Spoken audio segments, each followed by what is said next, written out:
Bismillahirrahmanirrahim. Assalamualaikum warahmatullahi wabarakatuh. Perkenalkan, nama saya Retna Yunurulan, NPM 1001021717148 dari Program Studi Hukum Ekonomi Syariah Fakultas Syariah Universitas Islam Bandung. Di sini saya akan mempresentasikan hasil jurnal saya yang berjudul Analisis Fikih Muamalah terhadap perbedaan harga jual beli barang dagangan dalam jumlah banyak dan sedikit. Studi kasus di toko grosir sembako daerah Rancaikek. Yang pertama yaitu mengenai latar belakang masalah. Ciri utama fikih muamalah adalah terdapatnya kepentingan material dalam proses akad dan kesepakatannya. Dalam unsur jual beli terdapat harga dan barang yang merupakan objek transaksi. Harga adalah sejumlah uang yang harus dikeluarkan oleh konsumen untuk mendapatkan produk atau jasa yang dibelinya. Dan Islam sangat memperhatikan konsep harga yang adil dan mekanisme pasar yang sempurna. Lalu jika harga tidak adil, maka pelaku pasar pun akan enggan untuk bertransaksi dengan menderita kerugian. Pada praktik jual beli barang dagangan di toko grosir sembako daerah Rancaikek ini terdapat adanya unsur gharar fi saman atau ketidakjelasan pada suatu harga. Dan pada fikih muamalah, pelaksanaan transaksi jual beli tersebut harus ada kejelasan mengenai harga barang maupun objek barang yang dibelinya. Yang selanjutnya ada metodologi penelitian, di mana saya menggunakan metode penelitian kualitatif, yaitu menyajikan temuannya dalam bentuk deskripsi kalimat yang rinci dan lengkap mengenai proses mengapa dan bagaimana sesuatu dapat terjadi. Lalu dalam metode penelitian kualitatif ini ada 5 tahap. Yang pertama ada pendekatan penelitian, di mana metode pendekatan yang digunakan pada penelitian ini yaitu menggunakan pendekatan yuridis sosiologis. Lalu yang selanjutnya ada jenis data penelitian. Jenis data penelitian ini bersifat penelitian lapangan atau field research, di mana penelitian ini menggambarkan data informasi yang berdasarkan dengan kenyataan atau fakta yang diperoleh langsung di lapangan. Lalu yang selanjutnya ada sumber data penelitian. Dalam sumber data penelitian ini terdapat 2 tahap. Yang pertama ada sumber data primer dan yang selanjutnya ada sumber data sekunder, di mana sumber data primer itu yaitu data yang diperoleh langsung di lapangan atau data yang kita dapatkan dari hasil wawancara. Lalu yang selanjutnya ada sumber data sekunder, di mana data yang diperoleh ini dari berbagai literatur seperti buku, jurnal, dan skripsi yang berkaitan dengan judul yang diangkat. Yang selanjutnya ada teknik pengumpulan data, di mana teknik pengumpulan data ini terdapat 4 tahap. Yang pertama ada observasi, wawancara, dokumentasi, lalu studi literatur. Di mana observasi ini yaitu memerlukan pengamatan langsung atau terjun langsung ke lapangan.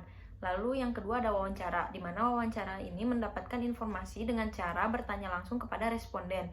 Yang selanjutnya ada dokumentasi. Dokumentasi ini yaitu teknik pengumpulan data dengan melihat atau menulis sesuatu laporan yang sudah ada. Dan yang selanjutnya ada studi literatur untuk mendapatkan informasi yang relevan yang berkaitan dengan judul penelitian yang diangkat. Studi literatur ini seperti diambil dari buku, jurnal, skripsi, dan yang lain sebagainya. Lalu yang terakhir ada teknik analisis data, di mana teknik analisis data ini terdapat 3 tahapan, yaitu reduksi data, penyajian data, dan penarikan kesimpulan. Reduksi data ini di mana proses pemilihan atau perubahan data kasar yang diperoleh dari hasil lapangan.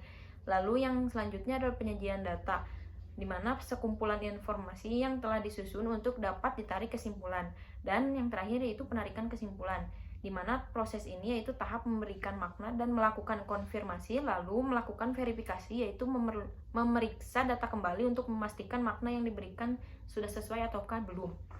Dan yang selanjutnya ada hasil dan pembahasan, di mana hasil dan pembahasan ini yang pertama dilihat dari praktik jual beli barang dagangan di toko grosir sembako daerah Rancaikek itu, di mana proses praktik jual belinya itu menjual berbagai macam bahan pokok, lalu dilakukannya dengan cara tatap muka atau jual beli langsung, maka akadnya pun terjadi dengan cara langsung.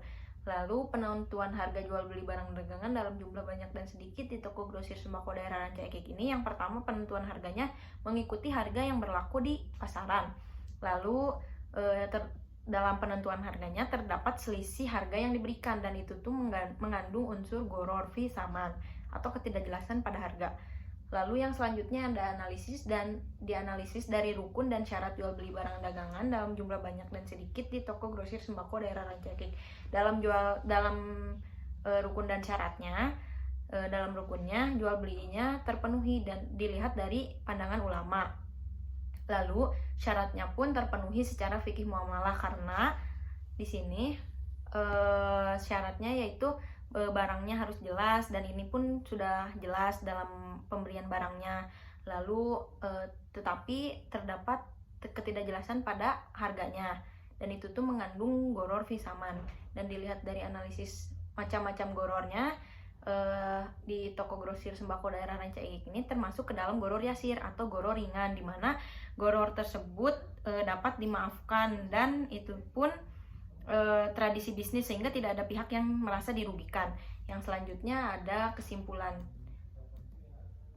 kesimpulannya, yaitu pelaksanaan jual beli yang dilakukan oleh pemilik toko grosir sembako Bahagia Putra ini atau toko sembako yang ada di daerah Rancaikek ini dalam menentukan harga jual beli barang dagangannya dengan jumlah banyak dan sedikit ditentukan berdasarkan harga yang berlaku pada saat itu dan berdasarkan harga yang berlaku di pasaran. Jika ditinjau dari fikih muamalah mengenai perbedaan harga jual beli barang dagangan dalam jumlah banyak dan sedikit ini, terdapat unsur goror pada objeknya, yaitu terdapat perbedaan harga dalam barang sejenis yang dibeli dalam jumlah banyak dan sedikit. Namun jual beli tersebut termasuk ke dalam goror ringan atau goror yasir, yaitu goror yang diperbolehkan dalam Islam dan tidak merusak akad. Sekian presentasi yang dapat saya sampaikan. Mohon maaf apabila masih ada kekurangan dan kesalahan. Wabillahi taufiq wal hidayah. Wassalamualaikum warahmatullahi wabarakatuh.